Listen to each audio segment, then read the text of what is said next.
What's up, everyone? On today's episode of the Mishmash Podcast, my guest is Dr. Kristin Sticco, Chief of Clinical Pathology at Mount Sinai South Nassau Hospital, and just an all-around ass kicker. Sorry, the professionalism just went right out the window. Kristin, thanks so much for joining us today. You're so welcome. It's like so great to do one of these. I've always wanted to do a podcast, but it's just never kind of come up on the board lately. Yeah, I think it's packed enough, but this is awesome. So thank you. Yeah, no, this is good. Now, I know, just so you know, this call is being recorded for training purposes. Everything you say can and will be used against you in a court of law. And of course, great. Cops is filmed on location before a live studio audience.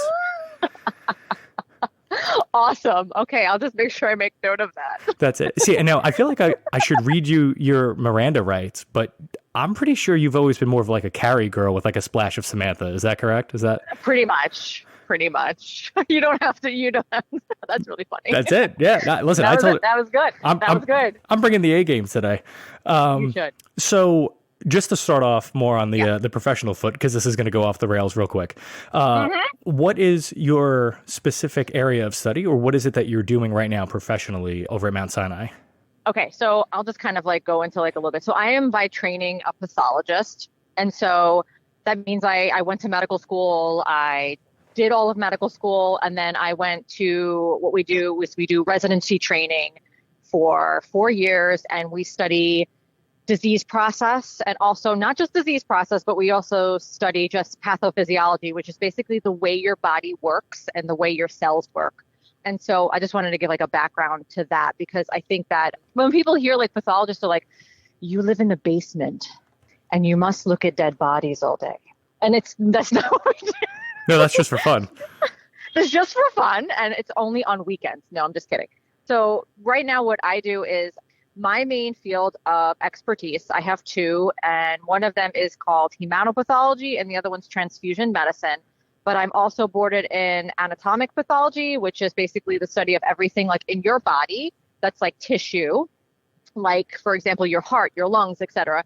And then I'm also boarded in clinical pathology, which is the study of your blood. And when you get, for example, you go to the doctor and you get your blood drawn, and the doctor rambles off numbers to you. Oh, yeah, your blood's fine, your iron is low.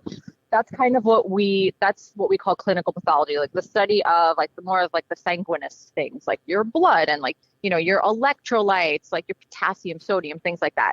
So I use all of that, and being the chief of clinical pathology, I basically run the clinical labs in a hospital. So that means that I am in charge of the chemistry department, the hematology, which is the study of your blood.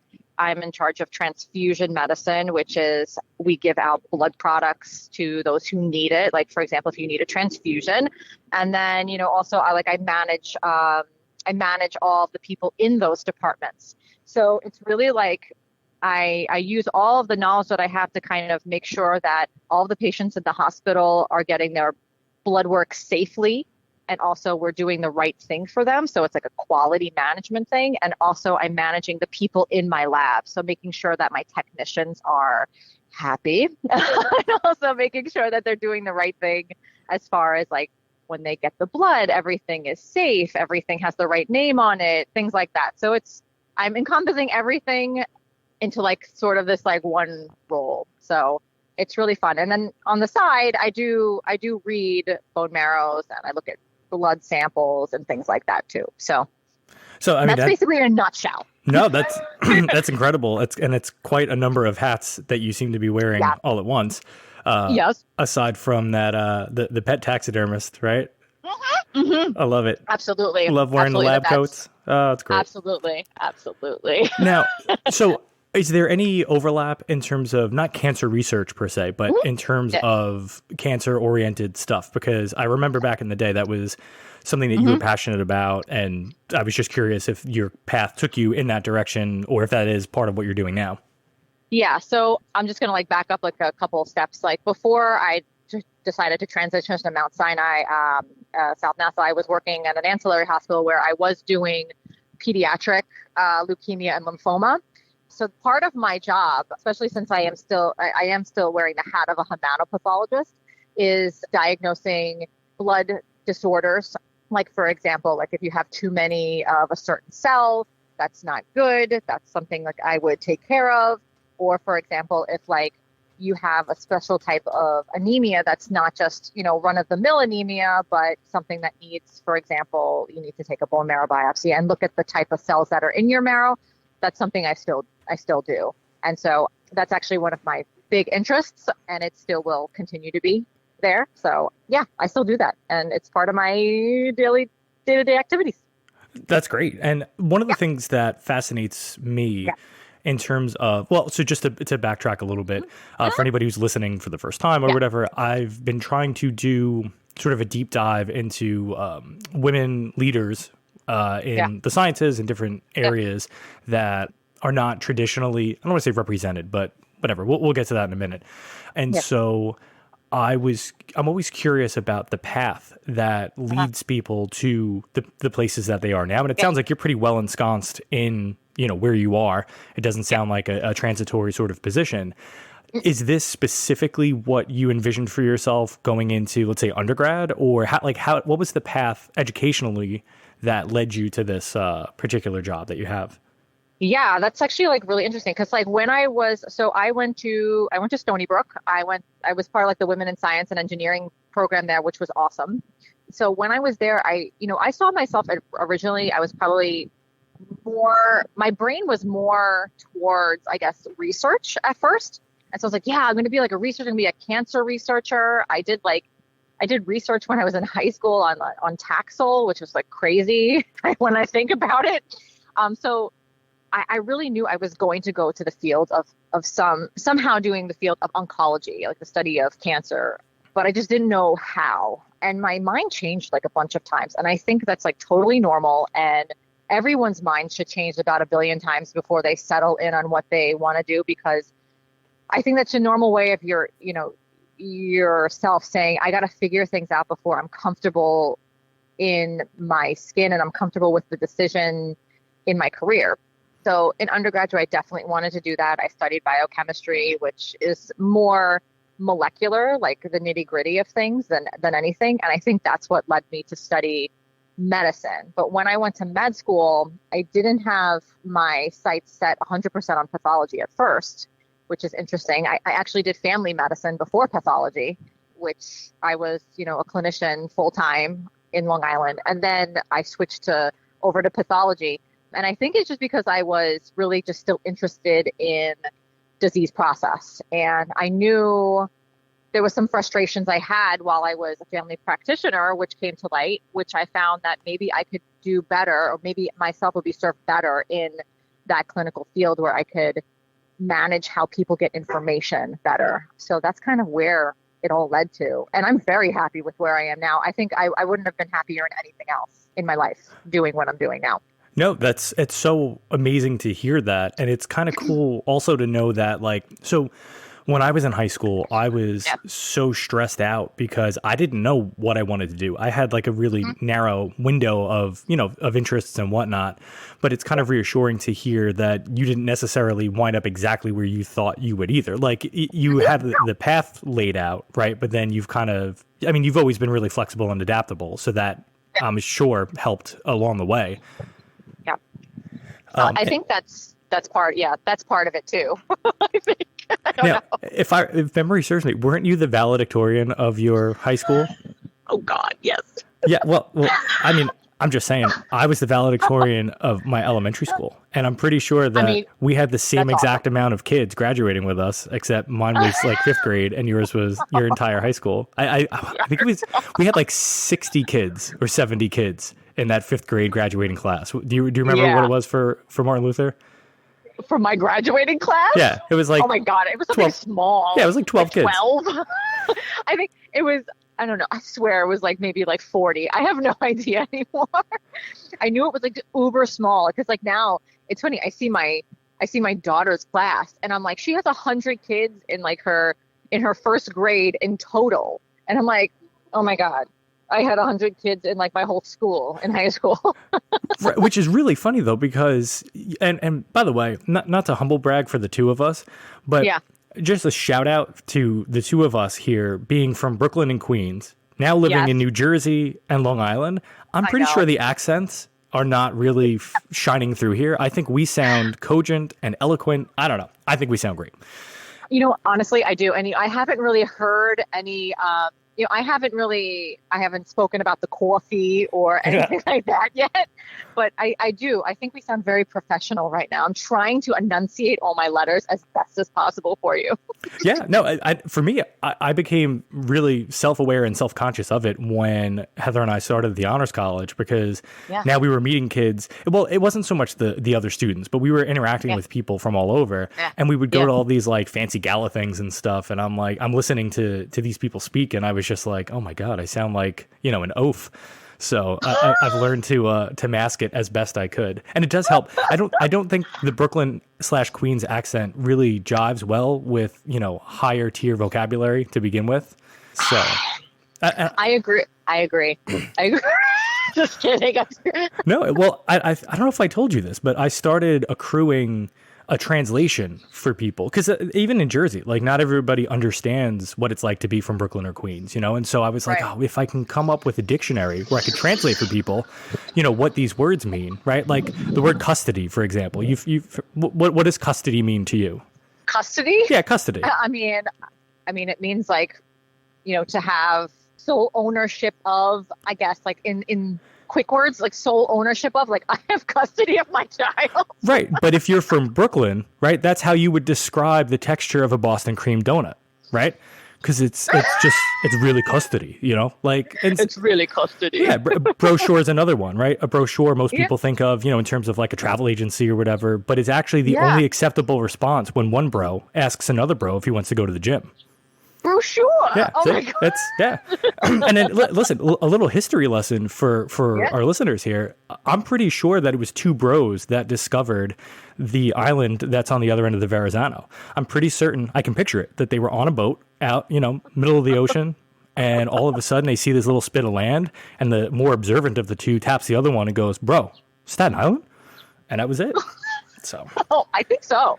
Yeah, and I remember Staten Island very well. I mean that's the place, man. Oh my God, it's something. Oh, it's something else. Just to deep dive then into the history. So what was it like growing up in the wilds of Queens? Like what were you doing during your childhood when you weren't grabbing turtles by the tail? Right. And,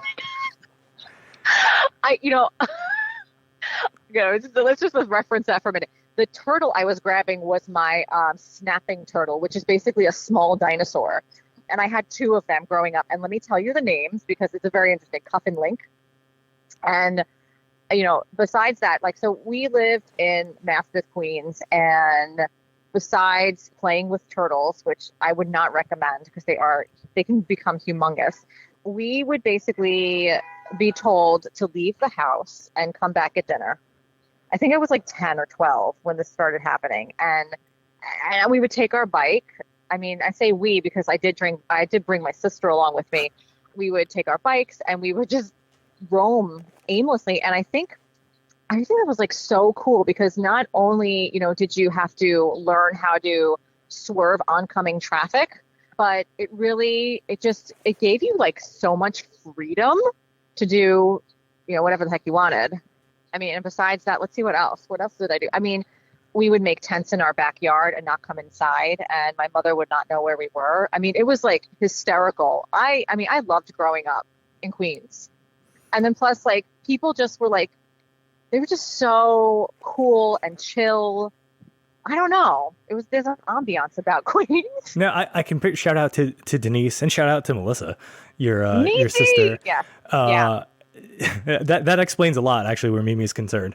And poor Denise, I can also picture the two of you like hiding on her, right, and then like leaping out and giving the poor woman a heart attack, just for fun. Like, oh yes, absolutely. The poor woman has been subjected to torture my whole life. Right, and I'm sure you enjoyed playing real life Frogger over on Cross Bay Boulevard, which is absolutely. Come on, Yeah, of course.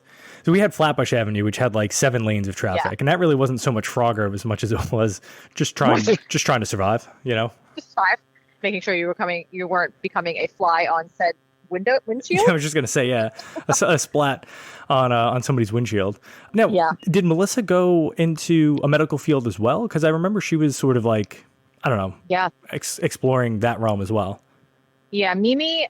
I'm sorry, I have to call her Mimi because that's how I refer to her. So Mimi went into sports, or sports therapy or athletic training. And then from there, she became a registered nurse.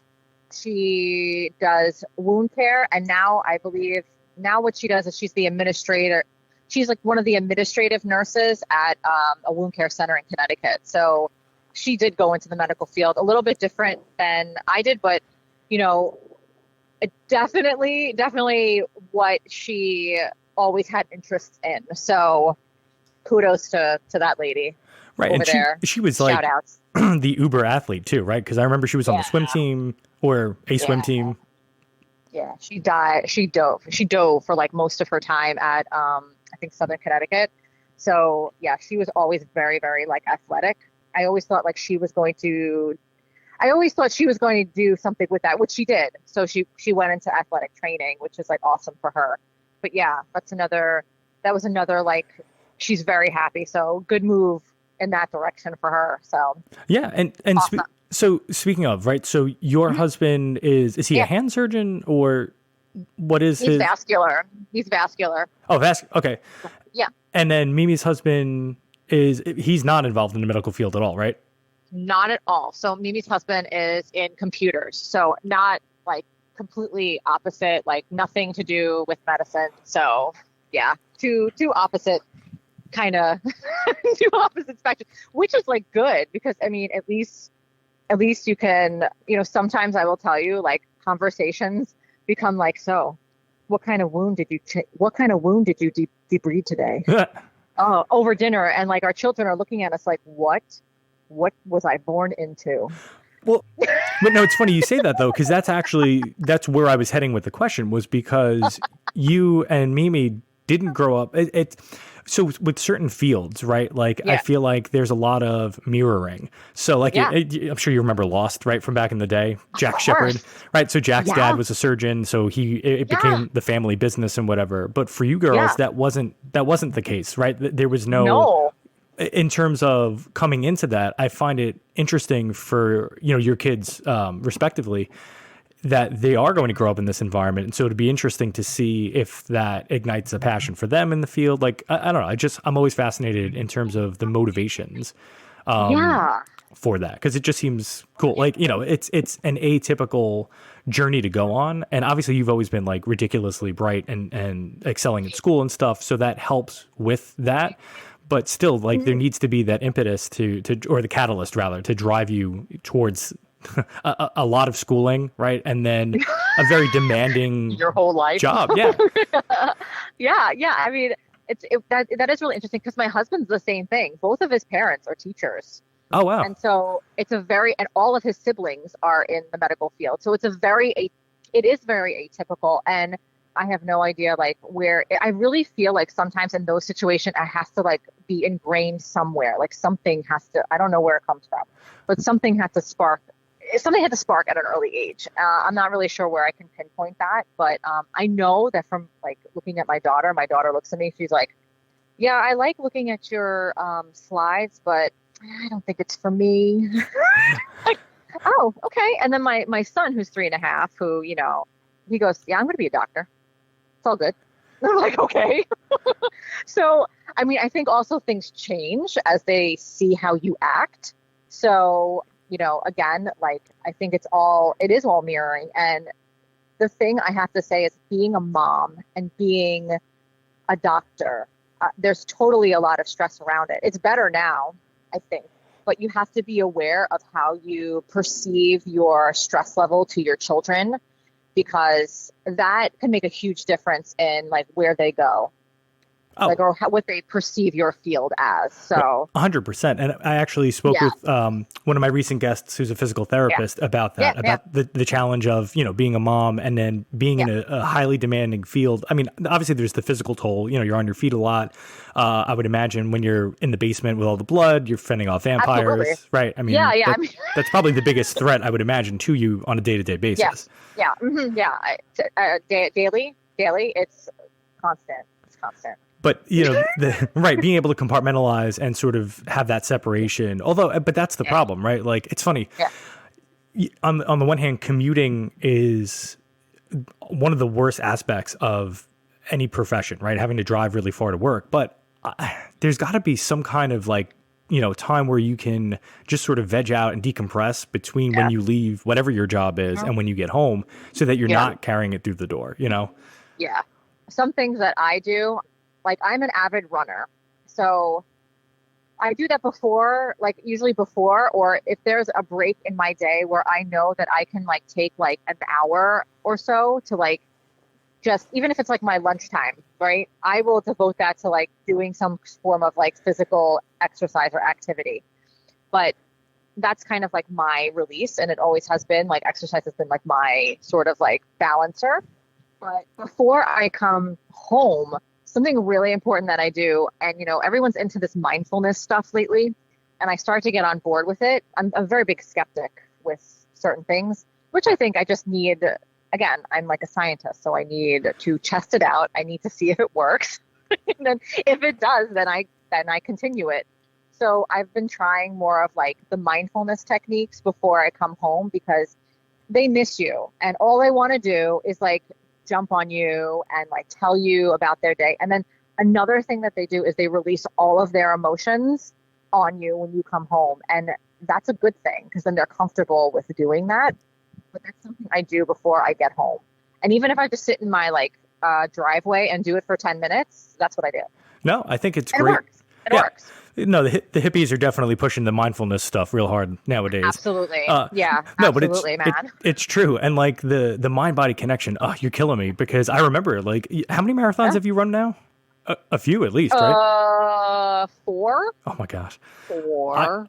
4? Yeah, 4. Yeah. Out of everything, I miss running the most. And I'm just, I think I'm more scared to try to get back into it, because I've got such a good, I've got such good momentum going personally right now between the nutrition and the fitness and stuff. And the last thing I want to do is derail it with, a foot problem or a knee problem. I don't want to put that kind of energy out into the universe. But I remember, they call it a runner's high, right? And that it's just such a great cathartic feeling that I even bike riding, I just did a 35 bike a lot, mile. yeah. I do. Yeah. And it's a different kind of feeling. It's more freeing, but there was just something about running specifically that the endorphin rush, maybe it's reflexology, right? Maybe I just kept slapping the right part of the foot and getting those little endorphin bursts.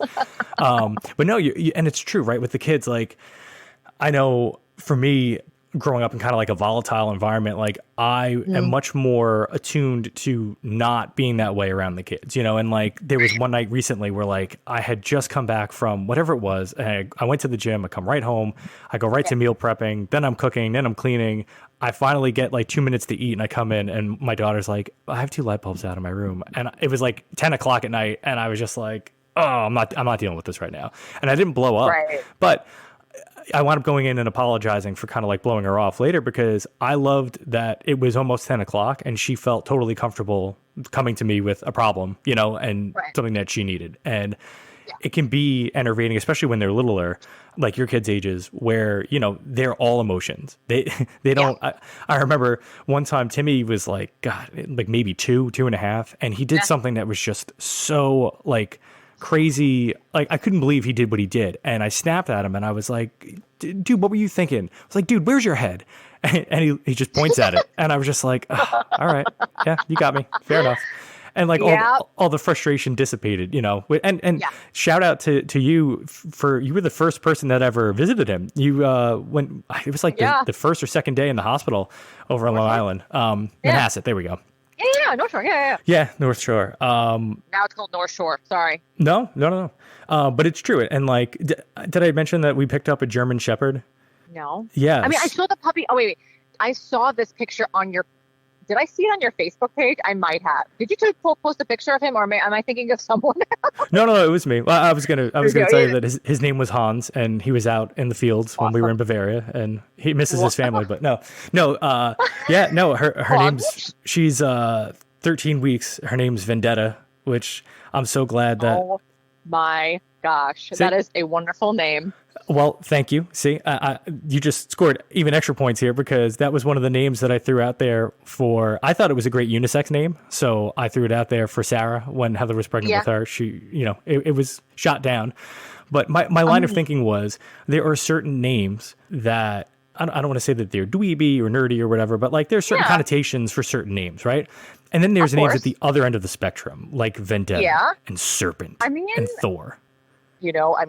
Honestly, I think with those names, go bold. Right? You live once. That's if you had Serpent and Thor, or Serpent and Odin, which would be even better. Odin, like the all father. Do you know how? Oh God! If you get a phone call home from the school, right? It's not going to be, oh, listen, we need you to come pick up Serpent and Odin. They got shoved into the lockers again, and they're quite upset. No, those are the kids that are smashing skulls, and you know what I mean. Like, you just want to set them off on the right path.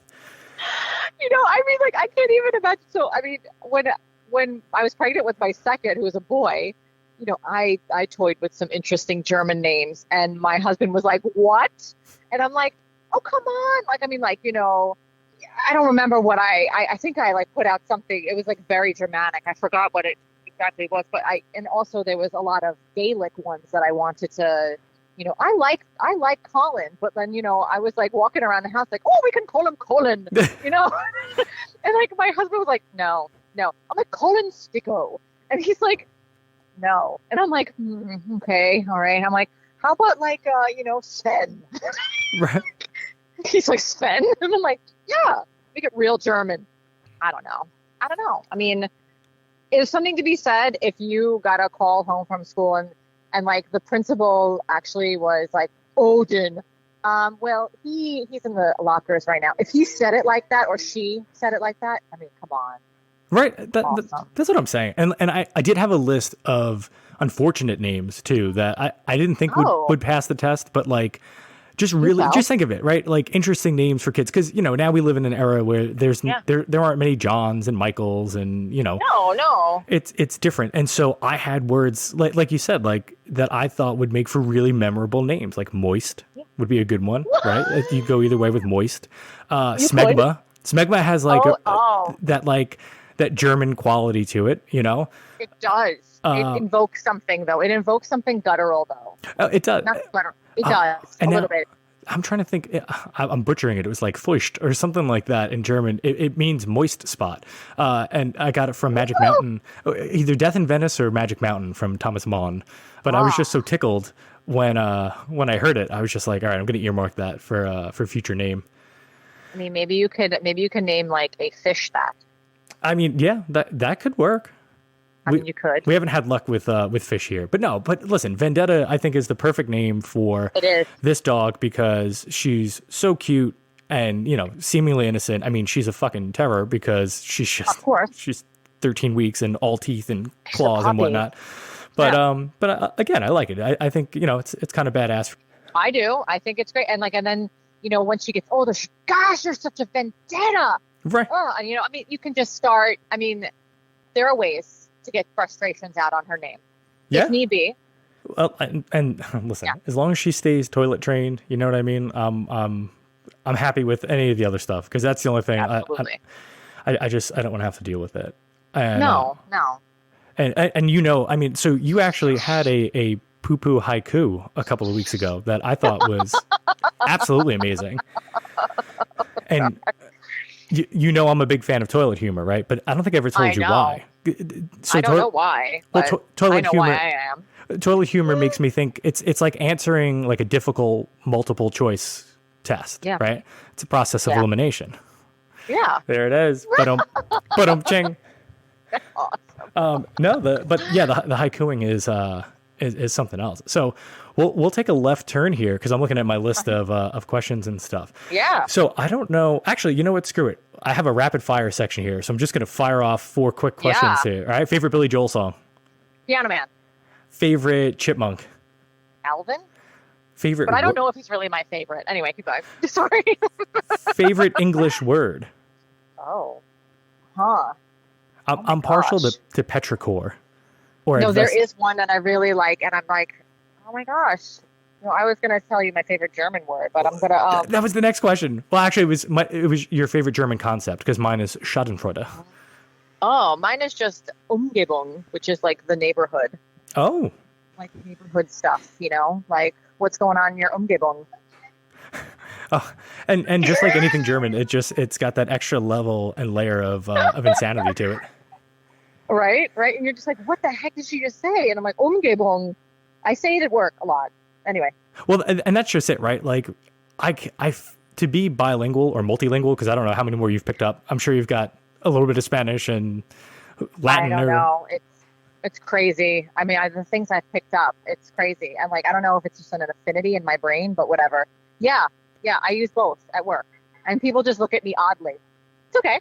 Well, so people are going to look at you oddly after this next segment because I wanted to give a throwback memory here just to see if you remember this incident. Do you remember helping me to give my sister-in-law the clap? What? Gonorrhea back in the day. Wait. Was it from that website? Yep. No, and I'm going to hold out on the context as long as possible because I think that this is a really interesting topic. And this is the thing, right? Like, I didn't even know that it was possible to give that to someone until not only did you alert me to it, but you almost even helped to broker the transaction there. And I did. I mean, and for what it's worth, because just in case there's anybody from the boards that are listening, I personally think this helped you uphold that hungry Hippocratic oath, right? Absolutely. It was, you were doing the work of the people here. You brought joy to this woman's life. I did. I mean, I never dreamed of being able to give somebody that, and so I couldn't have done it without you. So I just wanted to say thank you for helping me to get that gonorrhea over to my sister-in-law. Yeah, absolutely. And you're welcome. I would have, and that's the thing. The cost was a little more than I was anticipating because once you do something like that, it kind of fills your soul, and it does. I was prepared to just to give it to anybody and everybody. And I know. I mean, it's just the gift that keeps on giving. Yeah, but it was cost prohibitive, and this was before there was Amazon Prime Day. They didn't have that kind of deal for that sort of thing, No. But so I wasn't sure if you remembered that. But of course I do. It's something that's difficult to forget. It kind of burns itself into your recollection there. But no, just to get back on track, right? So one of the aspects of this, of your profession specifically, that I'm fascinated by is something that I've brought up ad nauseum in the last few episodes, even non-medical related ones. It bothers me to think that when we were kids, if we were asked to draw a doctor and a nurse, I'm convinced that we would have drawn a male doctor and a female nurse. And there's different fields of study where I think it skews more one way or the other. But I guess you're in such a very specific subset of medicine. But I'm thinking of it more from the pathology and the research side. Yeah. Do you feel like women are well represented in the field? Is it still male dominated? What's sort of the breakdown there based on your experience? So just in general, I think medicine now is, if we look at the statistics, it's either pretty evenly spaced between medical school admissions, or it's actually a little bit more skewed towards women now.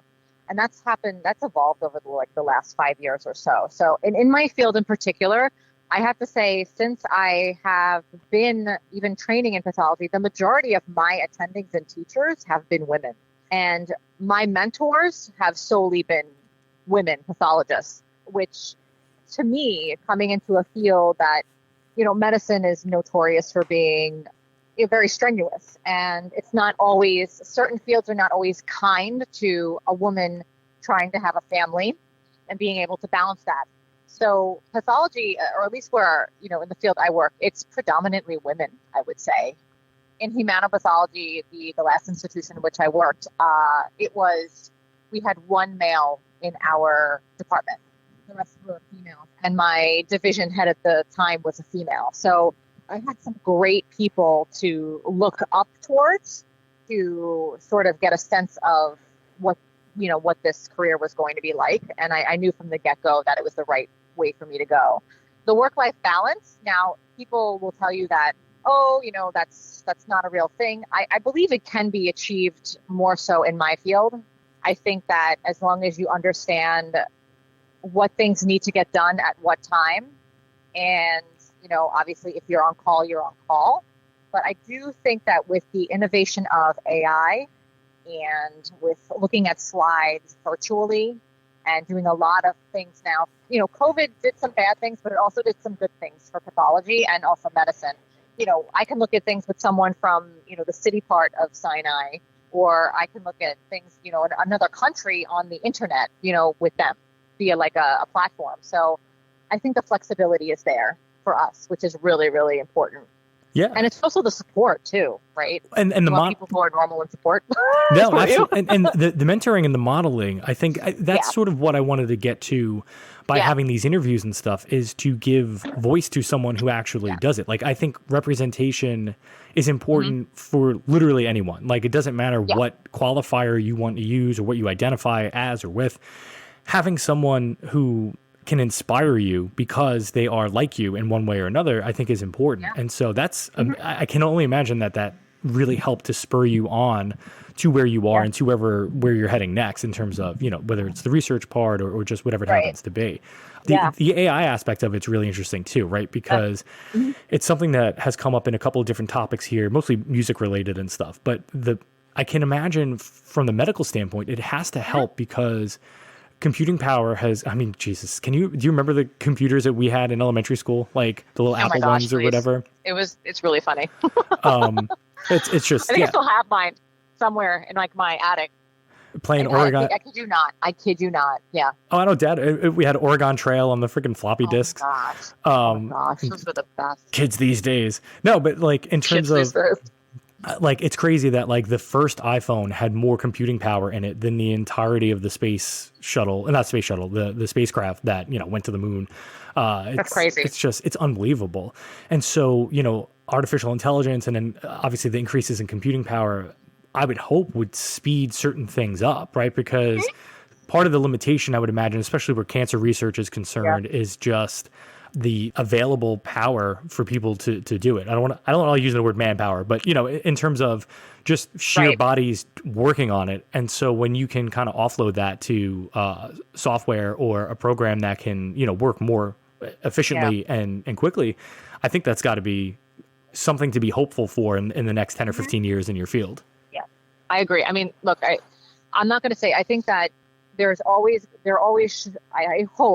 I think there should always be a need for the human bodies, right? Like the people who are behind everything. But I think that we have to change with the changing times too. And I think when it's utilized in the right way, it can be super helpful. The speed of diagnoses can go up. We can now do so many things with those platforms, like look at things molecularly, look at things on a genomic level. I mean, it's going to be crazy. And I think it's really, again, we have to do everything in a very stepwise fashion. I still think we do, and I think with that learning with those steps will come like a greater understanding for disease process. So I'm excited about it, but I think that, we'll always have a place in that field as, for human bodies, you know what I mean? Like pathologists. Yeah. Well, and that, I think we need it. It's so exciting for me to hear you say that and to hear the excitement in your voice talking about it because and listen, there's absolutely nothing wrong with family medicine or anything that you were doing before. But with all due respect, I've said this like 4 times on different episodes, like you are the smartest woman that I've ever met. And for your intellect to be not to be furthered and to be utilized in something like this research. And, I know it sounds like you're doing more, people managing and just doing a lot more than just Which that. Which is very important. And I like, honestly, like people managing and like understanding how people work with you and for you. I think that's more important because I mean, I can study whatever I want and, I can learn that material, but like you need to have people who support your endeavors, and you need to be able to work with those people in a positive light. And teamwork is huge. Right. Teamwork makes the dream work. No, I had to say it. I'm sorry. No, there's always room for slogans here. Absolutely. No, but it makes sense because, right, so your emotional IQ has always been through the roof too, right? And I think that's something that, not that I would consider myself successful in any sense, right? But you have that too, my friend. Right. Anyway. Thank you. No, and that's why, like, I think that's why whatever I've done, I've been more or less successful in. I would attribute it to that more than anything else, because when you understand people and their motivations, how to motivate them, how to handle, different situations, being flexible, whatever field you're in, that's really going to benefit everybody who's involved. But for what you're doing specifically, something that's really intensive, and, maybe you're in those close quarters, fending off those friggin' vampires. Vampires every day. Yeah. It's, they come from Bavaria. And again, right. If there is a robot uprising, it will start with the sex robots in Germany, maybe Austria. Absolutely. So, absolutely. But no, it's incredibly important. And I'm happy to hear you bring that up as a topic, because that's one of the things too, right? Like, I like to hear about, like, well, what is it like? And I do want to ask in terms of, like, your scheduling, right? Like what the hours, the days are like. But in terms of the job itself, like, I think that's something that's so overlooked. And like, I guess the stereotype is thinking of like bedside manner, right? With a doctor in a hospital or whatever. Yeah. And that's part of it. But then, that doctor also has to know how to work with the staff, has to know how to do all these other things. And so it's cool to hear you recognize that. And I'm sure the people who work with you, appreciate your efforts in that regard. And before I ask about the scheduling thing, the other thing I wanted to say too, something that I really have always respected about you is your immense confidence, and not in a brash, overconfident way, but you have always been a clear leader. You're somebody who inspires people to follow you, I think. Thank you. And so I think that in a field like this, and again, not to draw like the sex line, the gender line, but it's very easy for, men to be dismissive of women in, whatever, whether it's finance or the sciences or the arts, whatever. I think when you come in demanding that respect and commanding, the people, it inspires people to follow you. And I think it makes the whole process that much easier and smoother, even though it's not easy to do at all, clearly. No, I have to agree with you. Like, for some reason, me going into medicine, I've never had a fear of, this is weird, I've never really had like a fear of those gender lines. Whenever I would work with a male, I'd be like, well, I've had male chiefs, I've had male bosses, I've had female bosses. And I look at how everyone handles different situations. I think over like the past, I don't know, I've been in medical school, since 2011 or something. I've been in school for medicine since 2011. Oh my God. Oh my God. Anyway, I'm not in school anymore. Anyway, so, but anyway, I'm not going to go into constant learning. But I think that through those like years, you see how other people handle certain situations, and then you learn from that. You pick the things that you really like, and you pick the personalities that like, oh yeah, this jives with me. And I will have to tell you, I had a mentor in Stony Brook when I did hemopath. I loved her. Like, I thought she was amazing, and just the way she always handled herself. And she did hemopath and she did transfusion medicine. And I just wanted to emulate most of her qualities. And she knows who she is if she happens to listen to this. So I don't even have to give her a name. So, that was the woman that really started to inspire me. But not only I've always found that the relationships that you make along the way are more important than like anything. I really feel. And the people that I work with on a day-to-day basis, it doesn't have to be another clinician.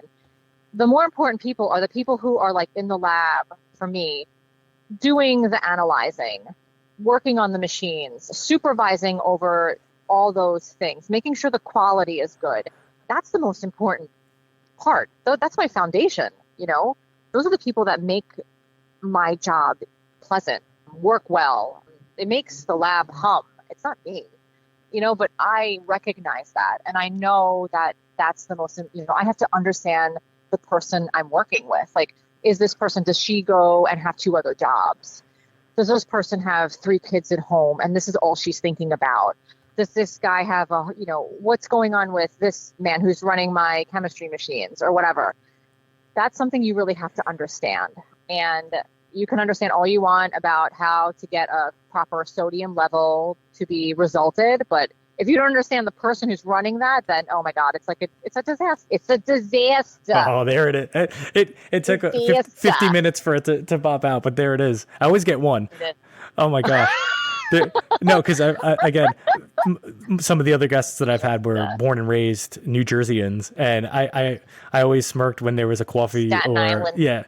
one of those kinds of things that popped out. But no, so what you said, I think, is really the crux of being successful, a successful member of society, a citizen of the world, however you want to look at it, because it takes a little bit of extra work. But why I think I've excelled in my role as a parent, as a teacher, or just in general is because I take the extra step not to react right away, but to assess, right? And so if someone is shitty, right? Like if there's something going on, I don't just brush it off and say, oh, maybe they're having a bad day. Like I try to do exactly what you said, right? Like, okay, I know this about this person, so maybe it has something to do with that. Or if I don't know them, rather than just writing them off as, being nasty or, difficult or whatever, you put in the extra time to get to know them. And what you were saying too, like when I was speaking with Christine from ProCare, shout out again to ProCare. I'm the Humpty Dumpty over there. So they're always putting me back together.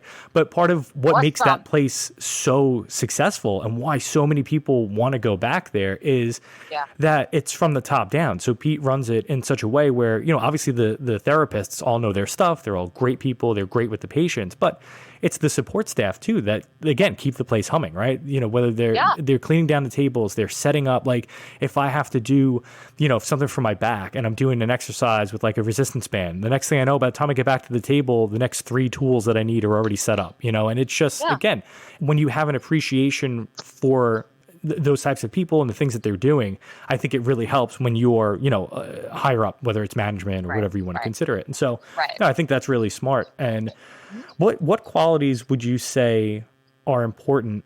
So we've discussed a couple already, right? In terms of being like a people person, but what else would you say for the aspiring pathologist, right? If there's a girl in high school, clearly, I'm assuming that you took either AP Bio or AP Chem or something to that effect. God. Yes.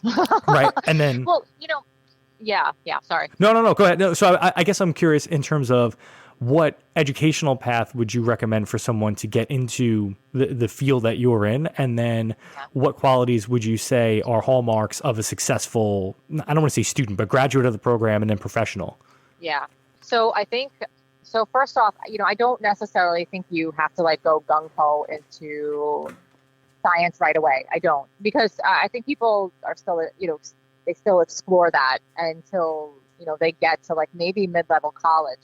So, you could do something else and then come back to do a post-bac. So I'm not gonna fault that. But if you're gonna do it a traditional way, then usually what you want to do is you want to focus more on the sciences. But have something else there with you. Don't just do like straight up science. Have something else that's gonna like help you navigate, right? Because what I see lately is we have really, really very intelligent student doctors, but you have to know how to navigate people. And that's something that is really a necessity in pathology. People think that pathologists don't talk. It's the exact opposite. We have to be a great communicator on paper, and we have to be a great communicator to clinicians, or else it doesn't work. And so if you want to be a pathologist, it is necessary not only to have like a great handle on, pathobiology, pathophysiology. That's cool. That's great. But know yourself. Like, so if you are good at English or if you're good at like art, don't give that up. That's going to help you in path. It'll help you in other fields too, but I've seen particularly in my field. The other thing is, do something other than study all the time. Right. You will learn the information. And so as you're going along your life, don't just stop to just all you do is just study, study, study. Do something you're passionate about besides that, take up a hobby, play music, run, exercise, take up yoga, something, because it's a long haul and you have to have patience. So patience is number one Number two, make sure you're doing something that's, makes you a human being. And, which would be like, hone in on those communication skills. And then again, a really, really important, I think an important thing that people miss with even being a doctor is you have to have not just a ton of empathy, but you have to really have like just understanding. And I mean that in the general term, understanding with yourself and understanding with the people that you are going to help and work with, because those are traits that can be built upon. And you want to be a leader. If you want to be a leader, awesome. But if you want to be a really fine physician, you have to like build those things up. Again, knowledge will come with practice. Right. That's what it does. So. And so basically, to sum that up, you're saying if you want to be a good doctor, you have to have patience. Yeah. I saw what you did there. I picked up on that. Yeah, I did. Yeah. I think patience seems to keep coming up in these different areas. But you something you said just resonated with me. One of the jobs that I had when I was at Baruch was more to help out a music professor that I was friends with. Was I would proctor her exams for her. And I remember one time, because it was the general music course that everybody has to take, she got a test back and the kid wrote a really nasty message at the top and was like, I'm at Baruch for finance. I don't see the point in being in a music class. That's not going to help me, learn how to trade futures, something stupid like that. And the professor was crushed. I was more crushed for that kid because he clearly was missing the bigger picture. Like the most important things in terms of my success professionally had nothing to do with the X's and O's of whatever the job was or whatever the circumstance was. Right. It was my people skills. It was being able to discuss a variety of topics eloquently enough that, I made a connection with those people. And I think that's it's such an overlooked thing, especially when you get to sort of the loftier academic, the loftier arenas of academia, right? Where like it's the super ultra smart kids. Like the funny thing is my SAT scores for the first year of the Macaulay Honors program wouldn't have gotten me in even 2 or 3 years later, right? So the average standard, the GPA, that started to creep up to Ivy League levels. We were already at Ivy levels, but I mean like the really like top tier, like Princeton levels and stuff. But what I feel was kind of lost, at least for, a few of the cohorts coming in, was the social aspect. And it's really too broad of a brush to paint with here. But a lot of times like the hyper intelligent people lack some sort of social adroitness, right? Where they're not as good at expressing themselves, or they're not as interested in other things. Like some of them, like you said, all they do is study. And I think it's a detriment, not just in a professional setting, but just in life in general. There's just so much out there to explore, to be interested in, and to limit yourself just to a professional field, whatever it happens to be. I don't know. I just think you're selling yourself short and you're losing out on really the more important aspects of life. Right. No. And that's what I say to my residents too. I'm like, guys, I really appreciate that you want to sit here and learn from me. I said, but and the first thing I ask them when they come in, I'm like, so what do you do for fun? Because I want to know who they are as a person. I know that they're going to be able to do whatever they need to do to pass their boards and whatever. That's why they're here, right? You're not here for that. You're not here for any other reason. I said, but I need to know who you are as a person, because I also need to tailor how I talk to you. I need to tailor how I teach you. I need to know who you are. So that's really important. So I tell my residents now all this almost daily. I'm harping it. I'm like, okay, we're done here. Go take a walk. They're looking at me like I'm nuts. I'm like, go take a break. I get it. I get the old school thing too. When, we used to stay in the hospital for 24 hours. I was part of that too when I was training. As a med student, I used to, do the overnight calls and stuff like that. There's something to say about that too. I'm not saying that, but well, clearly your childhood prepared you for that, right? All those campouts in the backyard with Mimi, that's what you were preparing for. I understand now. Wilderness in Queens. I mean, there are a lot of trees. I know we have the one tree that grew in Brooklyn, but you guys had more out there. I do. Yeah. We have shrubs. Oh, that's because, but now you've gone east of Queens, right? So now you're in, right? Because aren't you out on the island? I am. You know what? I'm looking at a shrub right now. That's maybe why I said shrub. You Yeah. remember those trees that used to like molt and like drop everything on like the ground and they turn brown, and then your mother would be like, "Darn it, I missed it." Yeah. You know, and like she would just be like, "I can't. Oh, it's just they all look disgusting." And I'm like, "Okay, Mom, breathe. It's okay." But they're gross and they're gonna leave a stain. It's like arboreal eczema, right? Or psoriasis, maybe. I don't know. Whatever. Yeah, sure. Yeah. Do it. But yeah. yeah, no, and I think that's such a great, I don't know, it's such an inspiring way to look at things, because it's such a demanding field, you know, intellectually and whatnot. Like, you need to be able to have that offset, right? Have the off switch specifically, because if you don't, I would imagine you would burn out much more quickly than in, you know, maybe any other job or any other field. Yeah. I think the burnout level or the burnout realization now is very high. So burnout can come in a lot of forms. And I will tell you, I personally almost suffered from it. So there's a burnout on an emotional level, there's burnout on social levels, and then there's just a work burnout, like the volume of work. And all those things have to come into account, but you have to figure out which one it is. So, you know, and burnout is a real thing, and every profession feels it. It's just I feel like not a lot of people want to speak openly about it. And that's something else that needs to be turned around. And burnout's real, and burnout happens and you don't even know it.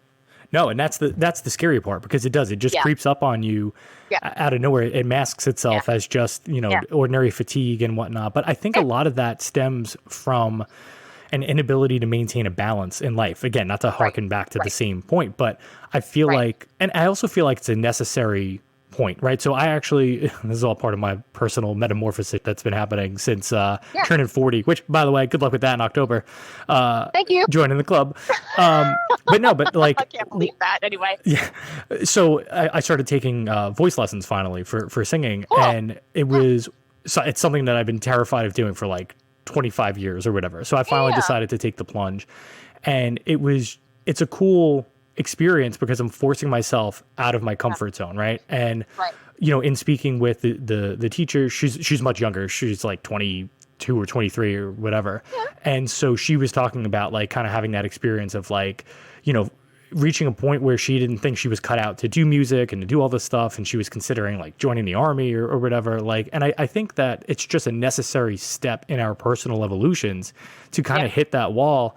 And then, you know, how you rebound from that, I think, is really what matters. So I would like to think most people have the tenacity to, you know, forge ahead, even if you need to course correct and adjust things, you know, versus just sort of turning tail and going home. But in terms of burnout specifically, like, I really think that the biggest part of it, or at least the way to stave it off for as long as you can, is just having that balance between work, between home, between your personal stuff. That's the other thing, too. Like, as a mom, have you found it difficult to carve out time just for you to do the things that you want to do, whether it's running or, you know, you're haikuing, whatever it happens to be, your German raps? My German raps, whatever it is, German raps daily. So I just take time to rap. So I have to say, I have a very supportive family structure. So I have a husband who, I mean, if it wasn't for him, I think, you know, if it wasn't for him and like how he kind of also holds me up, I don't think that I would be as stable as I am. So he, you know, we make sure, like, we have a constant communication stream going on. So, you know, if I need that time, like, he's very aware of it. So that is provided, like, it's just like it just fits into our day, like how we run our ship, you know what I mean? So that's something else that is very important. I think, you know, if you have that support system, it makes life, right? So, yeah, no, absolutely. Yeah. So yeah, I do. And it's, you know, and I'm not afraid to be like, dude, I need an hour. I'm like overstimulated right now. Okay. Like, peace, you know? So like that makes a big, because we have an understanding about our levels of like where we are, but he knows who I am as a person. So he knows when those levels are like off, you know what I mean? Right. And now is he, I mean, I don't like the whole type A, type B, whatever thing, but you've always struck me as, the alpha type A.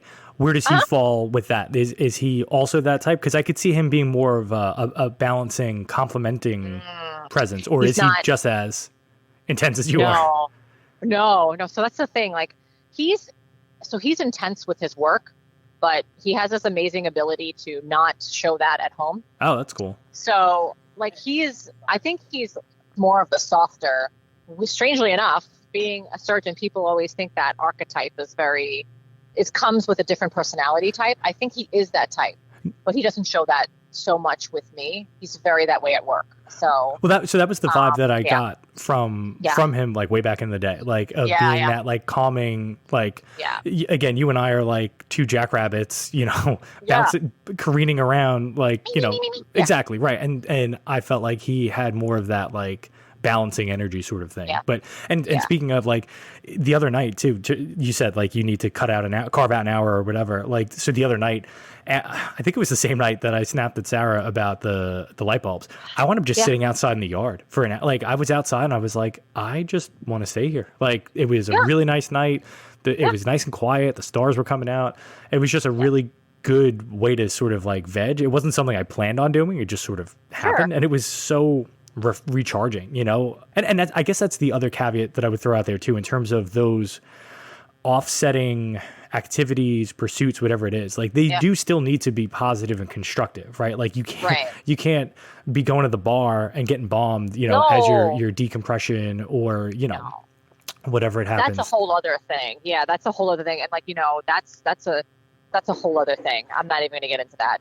But yeah, like it has to be constructive. It has to be like something that's going to facilitate positivity in like your being. So so I've got to ask though, right? Because there's nothing wrong with it in moderation, right? But like I feel like it's a matter of but it's a matter of just kind of like vegging out, or especially like listening to music.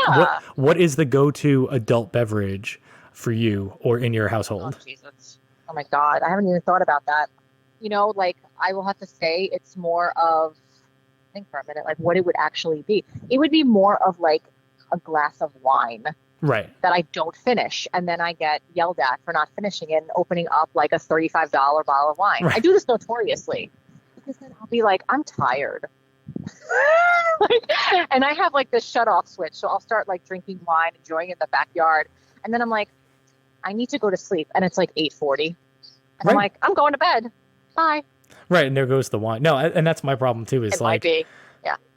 For as monogamous a person as I am in general, when it comes to like the adult beverage side, oh my God, it's polygamy like you wouldn't believe. Like I have so many bottles of whiskey that are like half empty, because I want to try new stuff, and then it's like, well, I've tried it, so now you can play nice with the rest of the abandoned toys.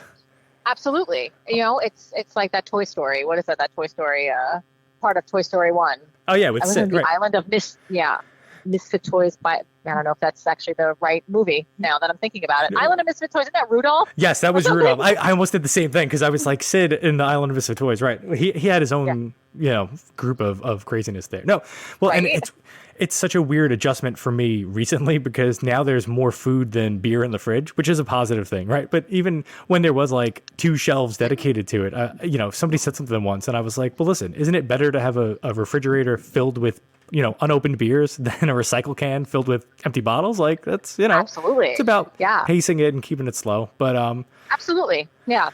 No, that's good. So just to close out then, in terms of your trajectory for the next like 5 or 10 years, do you have any specific goals that you're now working towards, or other areas you may want to branch out into? I know you said you're done with your done with being in school, but do you see anything else that you may pursue in that regard too?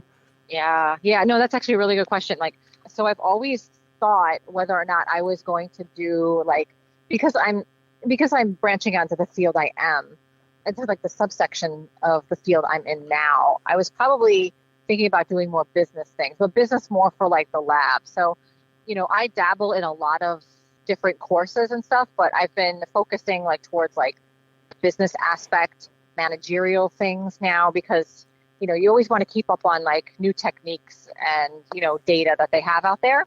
But yeah, I think that's where it's going to like sort of tap out, because I think that would be more beneficial to like where my role now and where that's my role is going to be in like probably the next 5 to 10 years.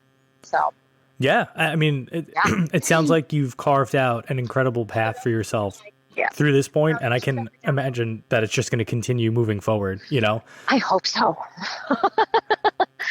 I mean, I hope so. It's gonna be fun. It's fun. And it should be. And that's the best part of it is you're helping people. You're doing something incredibly worthwhile. That sounds like it keeps you stimulated and active. And, you know, for what it's worth, I think you guys are both setting such an incredible example for your kids professionally, but also in maintaining that balance and supporting them. It's not easy, right? Again, we mentioned the hat wearing. You must be an part octopus too, right? To be able to take them all off and put them back on. Yeah. And crazy. You kind of have to be to excel in anything. But, you know, I'm excited, you know, your daughter, it's Amelia who's the artist, right? Sending you those pictures or? Oh yeah. Amelia. Oh my gosh. Yes. She's the artist. She's like the very, she's an artist. Oh my gosh. She's incredible. That girl's incredible with, you know, just her, I don't know, like she's artist. She's like an actress. I can't. And she's, you know, she's highly, you know, she's like highly capable. So it's awesome. I mean, both my kids are, but you know.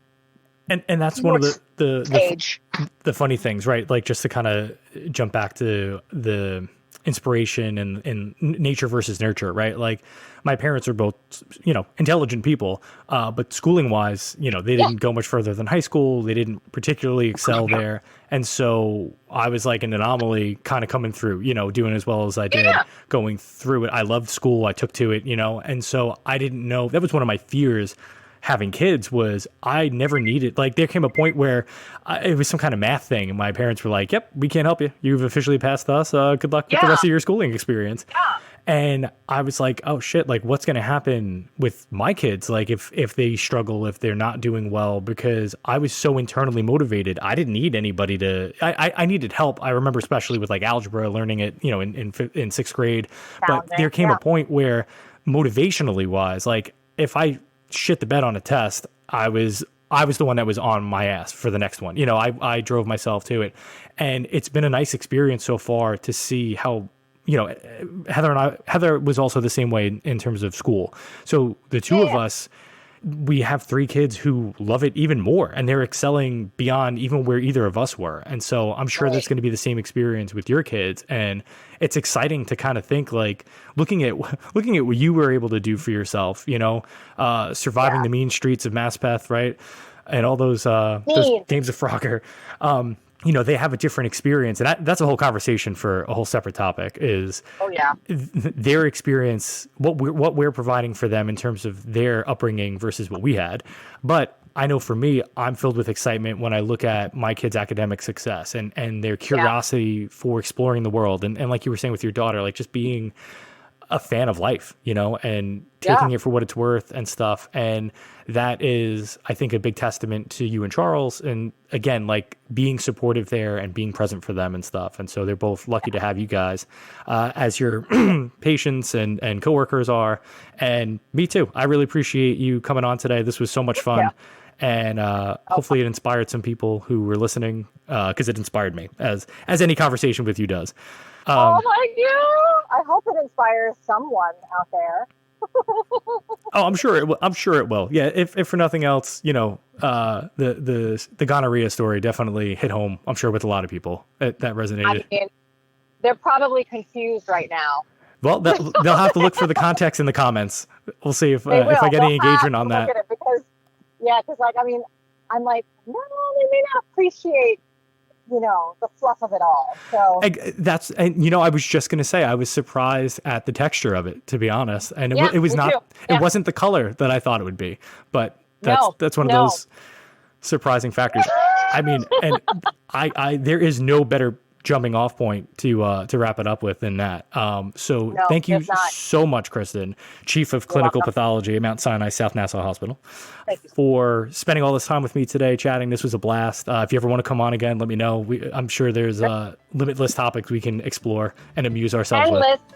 Endless, my friend. Endless. Absolutely. Well, thank you so much, Kristin, for your time today. And thank you, everybody who's listening, wherever and whenever you are.